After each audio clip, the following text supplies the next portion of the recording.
કાર્યક્રમની મારે જ્યારે શરૂઆત કરવી છે ને ત્યારે મારે સૌથી પહેલાં તો એ કહેવું છે કે નિમંત્રક તરીકે જ્યારે આખો પરિવાર હોય અથવા તો આખું ગામ હોય ને, તમારા ગામની અંદર બધાને ભળતું હશે. બોલો, મેં તો ઘણી બધી કંકોત્રી કે સાહેબ એવી જોઈ છે કે ગામ ગયું એક બાજુ કે આપણે ગામનું મોટું માથું ને લખો નિમંત્રક તરીકે આપણે, અને પછી ગામ આવે. એટલે એમાં છે ને ગામની અંદર તકલીફ એ થાય કે ગામમાં સરપંચ હોય ને એ એવું કહેતા પાઘડી મને પહેરાવો, પણ તમારા રમેશભાઈ એટલા ભાગશાળી છે કે અહીંયા સન્માની કે બીજાને બધાને કરો, પણ અમારું સન્માન તમે રહેવા દો. એમ આ તાલી વધારવા જેવી વાત છે. લગા તમે ઘણે સન્માન ન કરો ને તો ઊભા થઈને વયા જાય. તમે 5 વર્ષ સુધી બોલાવા જાવ તો તમારા કાર્યક્રમમાં ન હોય. અમારું સન્માન કેમ નહોતું કર્યું? ઘણા માન વગરના હોય ને એટલે સન્માનની આવી ભૂખ હોય. પણ સરપંચ સાહેબ એવું કહેતા હોય, આપણા સરપંચ સાહેબની વાત નથી થતી કે પ્રતિષ્ઠાનો તાજ મને ઓઢાડો, હું છું એટલા માટે થઈ શક્યું. બાકીની કમિટી ટીમ હોય ને એ એવું કહેતી હોય, બીજા ગામની વાત છે, નસીબ પરની વાત નથી કરતી એટલે ઓઢતા નહીં કોઈ માથે. બાકીના કમિટી મેમ્બરો હોય ને કે જે ખજાનચી હોય અથવા તો ઉપપ્રમુખ હોય, એ બધાને એવું હોય કે અમે અમારા તરફથી મહેનત કરીએ છીએ ને એટલે આ કાર્યક્રમ થાય છે, એટલે આવા સુંદર મજાના કાર્યક્રમ થાય છે. બહેનો તરીકે એને એવું થતું હોય કે તો અમે આ બધું આયોજન કર્યું ગોપી મંડળે એટલે બધે આ બધું થયું. બાકી તો હાંજે બધાને થાકી ન જાય. તમથી 7 કથા સાંભળો તો હાજે થાકી ગયા હોય, અમારે હોઈ જવું છે એમ, તમે એમાં સાથ સહકાર ન આપો તો આવું ન થાય. એટલે દરેક વ્યક્તિ આજના કાર્યક્રમની અંદર જે કંઈક તન મન ધનથી નિમિત્ત બની છે ને, તો દરેકને એમ થતું હોય કે અમે અમારા તરફથી સંપૂર્ણ પ્રયત્ન કર્યો એટલે અમે મુખ્ય કહેવાય, અમારું નામ લ્યો પહેલાં. અહીંયા તો મારા બહેનોએ કીધું નથી ગોપી મંડળનું કર્યું છે એટલે ગોપી મંડળનું વારંવાર નામ લેજો એમ. પણ મારા માટે ગમતી વાત એ છે કે સૌરાષ્ટ્રમાં આવા કાર્યક્રમો, મેં કહ્યું એમ કે તમને સાંજના કાર્યક્રમો હોય ને એમાં ઢૂં ઢૂં ઢૂં ઢૂં ઢૂં ઢૂં કરવાના, જે રાસ ગીતના કાર્યક્રમો, એ તો સુંદર વાત છે કે આપણે એ બાને કરી શકીએ. પણ ઓલા ભજન મંડળીની સાથે સાથે હાસ્ય કલાકારના હોય, એની સાથે સાંજના એવા હોય કે જે મ્યુઝિકની સાથે વધારે કાર્યક્રમો થતા હોય. આવી રીતે સતત સાંભળવાના બહુ ઓછા થતા હોય, કારણ કે માણસની લિમિટ હોય, એક માણસની 3 મિનિટ સુધી સાંભળી શકે. આ 20-25 મિનિટ તો આપણી એમને ગઈ છે. પછી શું કરે ખબર? તમે બાજુવાળાને જુઓ કે એને નેલ પોલિશ કેવા કલરની કરી છે, આ બાજુ સાડી કેવા કલરની પહેરી છે, એ જે સાડી પહેરી છે એ ક્યાંથી લીધી હશે, ઓલાબેન બેહાડે હતી ત્યાં કેમ બેહાડ્યા છે, એ કોણ થતા હશે. ઘણા બધા આપણને અસંખ્ય વિચારો આવે. 5-10-15 મિનિટ વહેલા આવ્યા તો જો આ બધા બેઠા, એમ આપણો એનો વારો આવે. અને બાજુવાળું હંમેશા એમ કહું તમારું ગમતું પાત્ર જ બેઠું હશે. ભાઈઓની મને નથી ખબર, જેમ આવે ને એમ ગોઠવાતા જાય, અને એ ગોઠવાઈ જાય ને એમાં જ મજા હોય. આપણે 26-28 પગી જાય અને ગોઠવાઈ નહીં, ભાઈ ક્યાં જવું પડે? બજરંગ દળમાં ભરતી થવું પડે હશે. એ સાહેબ બરોબર છે ને વાત. પણ અહીંયા અમારું ગમતું પાત્ર બરાબરનું બાજુમાં બેઠું હોય અને પછી એમ સાંભળીએ ને એમાં એ સાંભળવામાં અમને મજા હોય. એક વખત તમારું બાજુવાળું બેઠું છે ને એને જોવો તો, એને મોઢું જોવો તો, જોવો અંદર છૂટ છે, વાંધો નહીં, હું તમારે સામું નહીં જોઈ લ્યો. તમારા બાજુમાં જે બેઠું છે ને પહેલાં એક વખત એને જોઈ લો. તમારું ગમતું જ બેઠું તો તમે સાંભળો, નકર તમે આગળ વયા આવો ને કાં તો હાવ છેલ્લે વયા જાઓ. મારી બેનપણી કે પાછળ છે પણ એને એટલું સંભળાય, અહીંયા આપણને એટલું સંભળાય એમ. પણ ઈશ્વરની કૃપા છે આપણી ઉપર કે આવા સુંદર મજાના કાર્યક્રમોની અંદર તમે ને હું નિમિત્ત બનીએ છીએ. આપણાથી કશું નથી થતું. એટલે કોઈ પણ વ્યક્તિ હોય તો ઘરે બા દાદા હોય ને તો એને એવું લાગે કે તો ઘર વર્ષોથી અમે ટકાયું ને એટલા માટે આ બધું હાલે છે. ભાઈઓને એવું થતું હોય કે તો અમે કમાણી કરીએ ને એટલે બધું હાલે છે. બહેનોને એવું થતું હોય કે અમારે 2-5 દી પિયર જવું હોય ને તો અમે વિચારીએ છીએ કે આ ખાવા ક્યાં જાય, એટલે અમે ક્યાંય જાતા નથી. ભાઈઓ દીકરાઓને નાના નાના બાળકો હોય ને એને એવું થતું હોય દેવના દીધેલા અમે ડાયરેક્ટ મળી ગયા છીએ, એક જાતની IVF વિષફળ નથી ગઈ અને અમે ડાયરેક્ટ મળી ગયા છીએ એટલે અમે મોટા કહેવાય એમ. આ મોટો હોય ને, મોટો ઘણી વખત આ એના નામ ઉપર ઘણી બબાલ થતી હોય. એક વખત આ 5 આંગળીઓ છે ને એને બરાબરનો ઝઘડો થાય કે મોટું કોણ. આ બહુ સમજવા જેવી વાત છે ને અહીંથી તમે જાઓ ને તો આ ઘરે આ એક વાતને લઈ જવા જેવી વાત. અંગૂઠો એવું કે હું મોટો, બાકીની આંગળીઓ એવું કે હું મોટી. કારણ આપો ભાઈ, કારણ આપો. મોટા છો ને એનું કારણ આપો તમે. એટલે ઘરની અંદર 5 વ્યક્તિને બોલવાનું થાય ને તો એ ઘરના કેન્દ્ર બિંદુ એટલે ઘરના આપણા વડીલો એની પાસે જાય ને એને જઈને પૂછે કે હવે તમે કહો કે સાચું કોણ ને ખોટું કોણ. 5 આંગળીઓને બરાબરનો ઝઘડો થયો ને એટલે 5 આંગળીઓના કેન્દ્ર બિંદુ એટલે વડીલ એટલે હથેળી, અને એની પાસે જઈને એવું કીધું કે હવે તમે કહો આમાં સાચું કોણ. એટલે વડીલે કીધું તમે એવું કહો છો કે અમે મોટા છીએ તો કારણ આપો ભાઈ. અંગૂઠાને પૂછે તમે મોટા છો ને કારણ આપો. હવે અંકિતાબેન નથી બોલતા, હવે અંગૂઠોને 5 આંગળીઓ બોલશે, 4 આંગળીઓ. અંગૂઠાને પૂછવામાં આવ્યું કે તમે મોટા છો એનું કારણ આપો. અંગૂઠાએ બહુ મજાની વાત કરી. આ નસીબપર ગામને આંગણે સુંદર મજાનું આ રામકથાનો ઉત્સવનું આયોજન થાય એની અંદર આવા સુંદર મજાના રાતના અલગ અલગ કાર્યક્રમો રાખવામાં આવે અને આટલી મોટી ગામની સંખ્યા છે એ સુંદર મજાના આયોજનની અંદર છેક અંત સુધી આ પારાયણનો લાભ લે. ગામ નાનું પણ કામ બહુ મજાનું. અંગૂઠો એવું કહે છે કે હું કોકને શેર લોહી ચડાવી દઉં ને આવી અદ્ભુત તાકાત મારી પાસે છે. અંગૂઠો એવું કહે છે કે ભલા માણસ, તમારે આવું સુંદર મજાનું આયોજન કરવું હોય તો આમ મસ્ત ઠંડુ વાતાવરણ હોય ને ત્યારે કરાય, આવું ગરમીવાળું વાતાવરણ હોય ત્યારે ન કરાય એમ. એટલે અંગૂઠો એવું કહે છે કોકને શેર લોહી ચડ્યું હોય ને હું એના કામના જઈને વખાણ ન કરું અને એના કામના જઈને કારણ વગરના દુષ્ગુણ ગાઉં ને તો એ માણસનું શેર લોહી ચડ્યું હોય ને એ ભાંગી જાય, અંદરથી ઉતરી જાય એનું શેર લોહી, એનો જે ઉત્સાહ હોય ને એ ભાંગી જાય. અને અંગૂઠો ત્રીજી વાત કરે છે, કોકને શેર લોહી ચડાવી શકવાની તાકાત મારી પાસે, કોકનું શેર લોહી બાળી શકવાની તાકાત મારી પાસે. અને ઓલા સ્ટેમ્પ પેપરની અંદર ખાલી આમ કરીને આમ કરું ને તો દસ્તાવેજની અંદર માલિકના નામ બદલી નાખો આવી ગજબની તાકાત મારી પાસે છે. અને વાત એ સાચી હતી, સમજજો. આ અંગૂઠો એવું કહે છે કે મારી પાસે આટલી બધી ગજબની તાકાત છે. એટલે બાકીની બિચારી આંગળીઓને તો બીવાનું જ ને, કારણ કે આ પુરુષ પ્રધાન દેશની વચ્ચે સ્ત્રીને બોલવું એ તો અઘરું છે, છતાંય આંગળીએ સાહસ કર્યું. હવે હું નથી બોલતી, આંગળીઓ બોલે છે. આ આંગળી એવું કહે છે 5 વર્ષે મતદાન આવે, તું તો ખાલી માલિકના નામ બદલી નાખે, હું તો દેશનો રાજા બદલી નાખું, આવી ગજબની તાકાત મારી પાસે છે.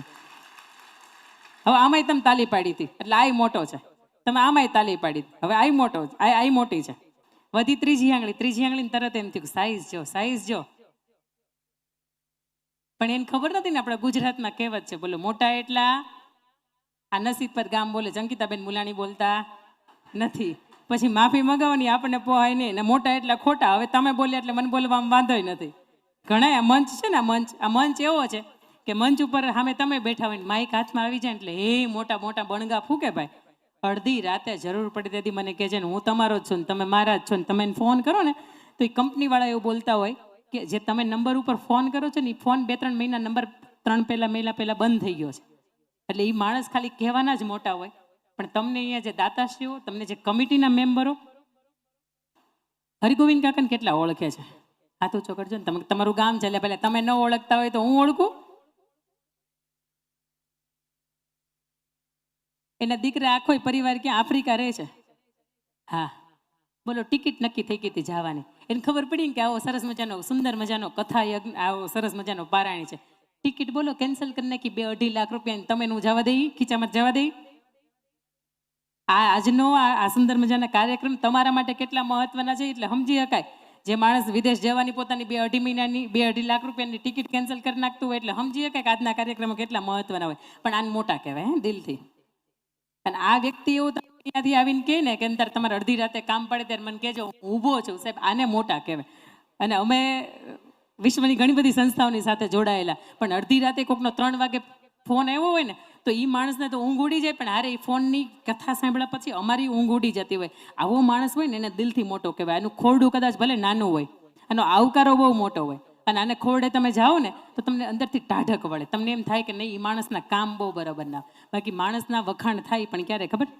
મરી ગયા પછી. માણા બહુ કામ ન હતો પણ વયો ગયો પછી આખી જિંદગી બિચારો ઘાઈ ગયો તારી હાટુથી, સમાજ હાટુથી. પણ કોઈક મરી જાય ને પછી વખાણ કરવાને, હું તો એમ કહું છું એની કરતાં બેટર છે કે બિંદાસ એ માણસ જ્યારે તમારા સામે આવે ને તો એને દિલથી એમ કહો કે નહીં તમારું આ કામ છે ને ખરેખર એને દોસ્ત મારા વંદન છે. આવા હોય ને એને મોટા કહેવાય. ત્રીજી આંગળી એવું કહે છે કે સાઈઝની દ્રષ્ટિએ હું મોટી, પણ એને ખબર નથી કે મોટા એટલા ખોટા.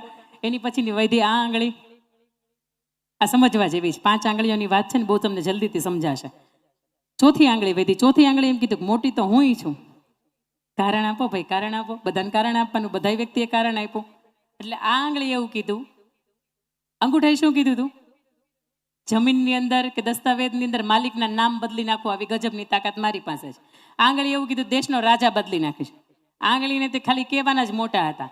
એની પછી આ આંગળી એવું સુંદર મજાની વાત કરે છે કે દેશનો રાજા બદલાય પણ જ્યાં સુધીની શપથ વિધિ ન થાય, જ્યાં સુધીની તિલક વિધિ ન થાય, ત્યાં સુધીનું કામનો શુભારંભ થાય નહીં. એટલે તિલક કરું ને એ હું આંગળી છું, એટલે હું સૌથી મોટી કહેવાય.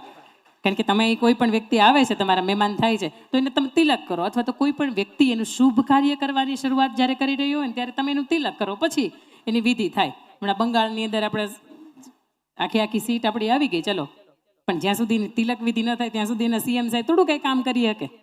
અને એના પછીની વધી ટચલી આંગળી. ટચલી આંગળીને એવું થયું કે બાળકની જેમ હું કદાચ કહું અઠે ગઠે જો હાલી જતું હોય તો આપણું હાલી જાય, આખો દેશ હાલે છે, તો આપણું શું ન હાલે અઠે ગઠે. અને ટચલી આંગળીને એવું થયું કે બાળકની જેમ હું કહી દઉં, કારણ કે નાની ને સૌથી નાની એટલે બાળક એટલે છેલ્લી ટચલી આંગળી. પણ તમે જુઓ, તમારી આમ મુઠ્ઠી બંધ કરો તો મુઠ્ઠી બંધ કરો, બધા જ તમારી આમ મુઠ્ઠી બંધ કરો તો કરી કચકચાવીને. હા, હવે તાકાત તમે જોઈ, તમે કરો, બધા કરો. આજ હું કહું એ તમારે બધા કરવાનું છે. તમે કેમ હજી બેઠા છો? તમારે બધાને મુઠ્ઠી આમ આમ કરવા, ન કરે ને એને બાજુવાળાને હમ. હા, હવે બરાબર ને આમ દબાવો, આમ કોકને મારવાની હોય ને આવી રીતે દબાવો, ઉપર ઉપર રાખો, ઉપર રાખો. હા, હવે તમારી મુઠ્ઠીને તમે તાકાત જોઈ. હા, હવે ટચલી આંગળી એક બારી કાઢી નાખો આમ. હવે દબાવો. તમને એવું થાય છે કે ભેગું થયું, એમ વિખાઈ ગયું. એટલે ટચલી આંગળીને એવું થયું કે હું મારી તાકાત છે ભાઈ. તમને જેવો અનુભવ થયો ને,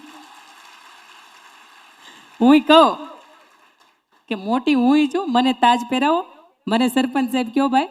નાનાજી એમ દેખાતા નથી, 2 ફૂટના, એટલે વળી તમે અમને ગણતા નથી. ઘણા હોય ને બિચારા હાઈટમાં ન હોય એટલે આખી જિંદગી સાંભળે કે ભાઈ તારી પાસે હું છે, હાઈટ નથી તારી પાસે હોય હું. પણ એ ટચલી આંગળીની અંદર કૃષ્ણ પરમાત્મા એ ટચલી આંગળી એવું કહે છે કે ઇમરજન્સીમાં કોઈ કામ ન લાગે ને તેથી અમે લાગીએ. તમે સમજો ને નહીં. હા, એ હું ચોખવટ કરું પછી તમને ખબર પડે. બોલા, તમે ડીમ લાઇટ છે, નસીબ પર ડીમ લાઇટ છે. એ આપણે બહુ નાના નાના હતા ને આપણે બેનને સાહેબ રજા ન દેતા ને ઓલા આંબલી ડાળે ને પીપળાની ડાળે એકાદા આટા મારી આવ્યા હોય ને એના માટે આપણા બધા કાવતરા હતા. પણ કૃષ્ણ પરમાત્મા 5200 વર્ષ પહેલા એવું કહી ગયા કે ગોકુળની અંદર અંધાધાર વરસાદ પડતો હતો, મેઘરાજા બંધ થવાનું નામ નતા લેતા, ઇન્દ્ર રાજા બરાબરના કોપાયમાન થયા હતા. અને ત્યારે શું કરવું? તો કૃષ્ણ ભગવાને તે દિવસે આખી ટચલી આંગળી ઉપર આખો ગોવર્ધન નાથને તોડ્યો હતો. એ વાત તમને મને કહી ગયા, કાંઈ નાનો એ કોઈ નથી ને મોટો કોઈ નથી. પણ વડીલ હતા, વડીલ હથેળી. એ હથેળી એ સરસ એક કોઈ પણ અમારી પાસે પાઘડી એક જ હતી કોકને પહેરાવા જેવી. હવે 5 આંગળીઓને ભેગી થઈને તો કાંઈ પહેરાવાય નહીં. 5 આંગળીઓને હવે પહેરાવાની એકને જ હતી. હવે વિચારો, આ વડીલ હતા ને એટલે હથેળી એને બહુ મજાની વાત કરી કે તમે 5 જુદા છો ને એટલે બીજા 5 ઘર કરે છે. 5 તમે ભેગા થઈ જાઓ, આવી રીતે બટકું કોળિયો ભાંગો અને કોઈને તમે જમાડો ને તો એ માણસની વર્ષોની ભૂખ હોય ને ભાંગી જાય. તમે નિવેદ જમાડો માતાજીને તો તમે 1 આંગળીએ જમાડો, તમે નિવેદની લાપસી હોય તમે આવી રીતે 5 આંગળીઓથી જમાડો. આપણે વડવાઓ બીજી વાત કરે, તમે પૂછજો એક વખત આ વાત એ કહેશે કે તમે 5 ભેગા થઈ જાઓ અને કોઈકને જમાડો ને, સાધુ સંતો તમારી આંગણે આવ્યા હોય ને 5 ભાઈ જુદા રહેતા હોય અને 5 ભાઈની ઘરે જમે અને સાધુ સંતો આંગણે આવ્યા હોય ને 5 ભાઈ પીરસવા વાળા હોય ને એક જ બેઠકે એને જમાડતા હોય, સાહેબ એ તૃપ્તિમાં ફેર. 5 આંગળીઓ ભેગી થઈ જાઓ અને આવી રીતે પાણીનો ગ્લાસ પકડો ને કોઈને પીવડાવો તો એ માણસની વર્ષોની તરસ હોય ને એ બુઝાઈ જાય. 5 તમે આંગળીઓ ભેગી થઈ જાઓ. મારા દાદાના દાદા નહોતા બોલતા અને હજી એટલે અમે નથી બોલતા. તમારા ગામની અંદર જો આ હજી ઘણાને હાલતું હોય ને તો મારે કેવું છે, આ મંડપના માધ્યમથી તમે એટલું શીખજો કે દાદાના દાદા નહોતા બોલતા, એ ઉડી ગયા, એ કાગડા થઈ ગયા, હવે કાગડા જોવા નથી મળતા. બીજો જન્મ લઈ લીધો અને ફળિયામાં 2 દાદા ભેગા થઈને રમે છે. પણ તમારી વચ્ચે એ વાવતા ગયા કે અમે નહોતા બોલતા એટલે હજી તમે નહીં બોલતા. પણ આવા સુંદર મજાના કાર્યક્રમની અંદર આવો, 2 ઘર સામે આવ્યા હોય અને અહીંયા ભેટીને તમે રામ રામ કરો છો તો તમે ગળે મળો ને સાહેબ, વર્ષોથી જે કટાઈ ગયેલા સંબંધો હોય ને એની માટે સોનાનો વરખ લાગી જાય. આ વડવાઓ તમને એવું કહે છે કે આવા સુંદર મજાના કાર્યક્રમોનું એટલા માટે નિમિત્ત થતું હોય કે આવા 2 વણ બોલતા પરિવારો છે ને એ ભેગા થઈને બોલી શકે. સાહેબ આખી જિંદગી અંદર કેટલું જીવા, કોક યાદ રાખશે તો સારી રીતે કોક યાદ રાખે. એના પછીની વડવાઓ ચોથી વાત કરે છે કે તમે જ્યારે જીવનમાં મૂંઝાઓ ને ત્યારે તમારી બાજુમાં કૃષ્ણ હાથ પકડવા નહીં આવે. એ તો અર્જુન મૂંઝાતો હતો ને, એની પાસે દીર્ઘ દ્રષ્ટિ હતી, એની પાસે ઉત્સાહ હતો, એની પાસે એટલું બધું જ્ઞાન ને પરાક્રમ ને ગાંડી ઉધારી હતો, એટલા માટે કૃષ્ણ એની પાસે આવ્યા હતા. પણ તમે હું મૂંઝાઈએ ને ત્યારે આપણી આસપાસ કૃષ્ણ નહીં આવે. પણ આપણે મૂંઝાઈએ તો આપણી આસપાસનો અથવા તો અંગત અથવા તો આપણો પરિવારનો કોઈ નજીકનો વ્યક્તિ ગોતીએ કે જેને આપણે આપણું દુઃખ કહી શકીએ. અને આપણે આપણું દુઃખ એને કીધું હોય અને એ માણસે આપણને વાહો થાબડ્યો હોય ને એવું કીધું હોય, દોસ્તાની મહેનતને વંદન છે, ભલે તું સફળ ન થયો, કોઈ ધંધાની અંદર આપણે હારી જાય અને પછી આપણે એને એવું કહીએ અથવા તો બાપને હગા પપ્પાને એવું કહીએ કે પપ્પા મેં મહેનત બહુ કરી હતી પણ કંઈ ભેગું ન થયું, અને તે દિવસે પપ્પા તમને વાહો થાબડે અને એવું કહે કે તે તારી મહેનત કરીને બસ મારા માટે આ મહત્વનું છે. હમણાં 10મા અને 12માનું રિઝલ્ટ આવ્યું, ઘણા બાળકો હશે બિચારા તૂટમ તૂટ મહેનત કરી હતી, છતાંય તે માંડ 60, 65, 70% આવ્યા હશે. પણ એ સમયની અંદર આપણે એનો વાહો થાબડીને એવું કહીએ ને કે તે તારી મહેનત કરીને હું તને એને બિરદાવું છું, તો ત્યાં 5 આંગળીઓ ભેગી થઈને વાહો થાબડે. વડીલો તમને એવું કહે છે 5 ભેગી થઈ જાવ ને તો તમે કોકને વાહો થાબડો, બાકી આંગળીઓના ગણે ઘૂસતા જ લાગે. અને છેલ્લી વાત છે, વડીલો તમને મને એવું કહે છે કે 5 આંગળીઓ ભેગી થઈ જાઓ અને સામેવાળાને કોકને જોરદારનો મુક્કો મારો ને સામેવાળાનો ભૂકો બોલી જાય. આ વડીલો તમને મને એવું કહે છે અહીંયા 5માંથી તમને દ્રષ્ટિ નાની મોટી જાડી ને પતલી દેખાય, પણ 5 તમે ભેગા બેસો, 5 બધા તમે ભેગા ઉઠો અને 5 ભેગા રમો, ભેગા સુખ દુઃખની વાત કરો ને, એમાં જીવન છે. બાકી ઘણાય જીવે છે એને જીવન ન કહેવાય. સવારથી લઈને સાંજ સુધીમાં ઘાસીના ઘાણાની જેમ, બળદની અંદર જેમ કામ કરતા હોય એમ દુનિયામાં કેટલાય લોકો કામ કરે છે. સાંજ પડે ને તો કેટલાય લોકો એવા છે કે આવે છે ને ત્યાં પરિવાર ઊંઘી જાય છે. કેટલાય લોકો એવા છે કે સાંજ પડે ઘરે આવે છે ને તો કેટલાય મગજમારીના ટોપલાઈની માથે શિર ઉપર મૂકવામાં આવે છે. અને કેટલાય લોકો એવા છે કે એના અંદરથી રાહ હોય કે હું ક્યારે મારા પરિવારની સાથે જઈશ, કારણ કે મારા લોકો કોઈક રાહ જોતી હોય. આ વાતના માધ્યમથી મારે આપને એ કહેવું છે કે અહીંયા સરપંચ સાહેબ હોય તોય ભલે, અહીંયા આજના આ કાર્યક્રમની અંદર કદાચ તમે હું જમ્યા પછી આપણી ડીશ ઉટકવામાં જે વ્યક્તિ કામ કરતી હોય તોય ભલે, તમે હમણાં જતા રહેશો, કદાચ આપણને પાણીની વ્યવસ્થા આપશે, ગ્લાસ કે બોટલ આપણે મૂકીને જતા રહેશું, એ ઉઠાવવાવાળો હોય તોય ભલે, વ્યાસપીઠ ઉપરના વક્તા હોય તોય ભલે, અહીંયા આજ તમારી વચ્ચે બોલનારી હું હોય તોય ભલે, અને તમારી સામે બેઠા છો તમે હોય તોય ભલે, અહીંયા બધાય મોટા છે અને બધા એક જ સરખા છે. બધામાંથી કોઈ એક વ્યક્તિ ન હોય ને તો સાહેબ કામ ન ચાલે. અને જ્યારે ઇન્દ્રપ્રસ્થને સુંદર મજાનું રોપ્યા પછી રાજા યુધિષ્ઠિર હતા, એમણે નક્કી કર્યું કે ભાઈ આપણે ચક્રવર્તી સમ્રાટ બનવું છે ને એના માટે અશ્વમેઘ યજ્ઞ કરવો છે. અશ્વમેઘ યજ્ઞ હમણાં તમારા જામનગરની અંદર થવાનો જ હતો, લ્યો. પણ ઘણાને કટતું હશે ને, આમાં સુંદર મજાના કાર્યક્રમો થાય, ઘણાને પેટમાં દુખાવો થાય. હમણાં ઘણી વખત આવી વાત થઈ ને ત્યારે મને તો ખુલ્લો મંચ હોય, કોઈ કહેવા વાળું ન હોય અને આપણી ઉપર કંઈ કેસ કબાડા ન થાય, ભાઈ આપણે સાચું જ કેવું હોય. એક ભાઈ હતા ને કે એને બહુ પેટમાં દુખતું હતું, એટલે એને ગામના ડૉક્ટરની પાસે ગયા, ગામની અંદર એક વૈદ હોય એમની પાસે ગયા. વૈદે 2-4 ફાંકીઓ આપી, 1-2 ટીકડીઓ આપી. 3 મહિના થાય ને તો પાછું પેટમાં દુખે, પાછા આવ્યા, પાછી ફાંકી આપી, 1-2 કબજિયાતનું ચૂર્ણ આપ્યું. 6-8 મહિના થયા ને પાછા આવ્યા. પછી ડૉક્ટરને ખબર પડી આને પેટમાં દુખાવાનું કારણ ગોતો, હવે ફાઇનલ ગોતો એમ.